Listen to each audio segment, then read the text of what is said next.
Bonjour, j'aimerais ça si vous élaboriez un petit peu sur la question de la promotion d'événements.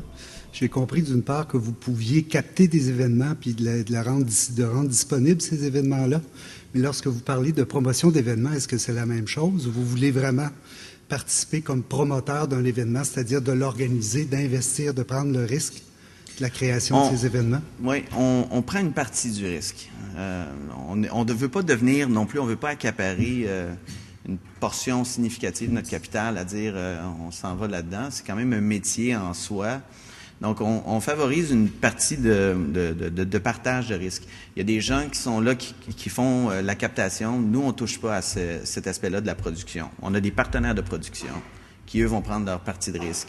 Mais nous, ce qu'on fait, c'est qu'on est comme la colle autour de tout ça. On va mettre les gens ensemble. Il y a des gens de production qui vont embarquer. On a aussi des distributeurs nationaux, si vous voulez. Donc, nous, on va signer, par exemple, avec, il y a Nexo en Italie, il y a des compagnies comme Ciel Écran en France, peu importe. Il y a une série d'entreprises qui font la distribution locale. Ça, c'est leur job. Nous, ce qu'on fait, c'est qu'on va gérer la portion technique et on travaille.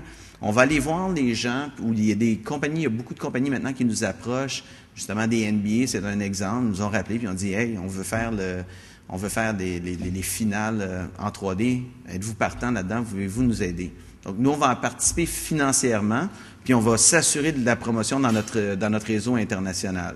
C'est à peu près c'est jusque-là qu'on va aller, mais on n'ira pas, par exemple, mettre 1 million sur la table pour la production d'un événement en particulier, si on ne fera pas ça.